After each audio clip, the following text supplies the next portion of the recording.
Mensuration 3D में prism और pyramid के फॉर्मूले और उनका डिफरेंस विजुलाइज कराता हूँ। ये क्या है? पिरामिड है। इसका बेस फ्लैट होता है और ऊपर पॉइंटेड होता है, इस शेप का होता है। जैसे हमारे इजिप्ट में पिरामिड है, उससे आप याद रखो। इसके बाद आता है हमारा प्रिज्म। इसकी खासियत क्या होती है?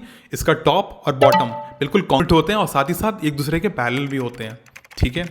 प्रिज्म हमारा किसी भी शेप का हो सकता है। फॉर एग्जाम्पल ट्रायंगुलर प्रिज्म हो सकता है, स्क्वायर प्रिज्म हो सकता है, हेक्सागोनल प्रिज्म हो सकता है और यहाँ तक कि एल शेप का प्रिज्म भी हो सकता है। ठीक है। अब इसका वॉल्यूम का फॉर्मूला डिराइव कराते हैं। कितना सिंपल है, जो इसका बेस है वही इसका टॉप है, ऐसे रिपीट होता चला गया है। तो फॉर्मूला हमारा क्या हो जाएगा? Base area into height. इस केस में हमने इक्विलेटरल ट्रायंगल ले रखा है, तो हमारा फॉर्मूला कितना बन गया? √3/4a² into height. ठीक है। कर्व सरफेस एरिया निकालते हैं, बाहर वाला सरफेस एरिया। उसके लिए क्या करेंगे? इसके एज को देखेंगे। ये क्या है? एक ट्रायंगल है हमारा। सो a + a + a 3a इसका पेरीमीटर है और सेम हमारा h हाइट तक रिपीट हो रहा है। तो फॉर्मूला हमारा क्या हो गया? 3a into h। इसके बाद निकालते हैं टोटल सरफेस एरिया। उसके लिए क्या करेंगे? कर्व सरफेस एरिया प्लस ऊपर नीचे का ढक्कन हमारा। तो फॉर्मूला हमारा क्या हो जाएगा? Twice of √3/4a²।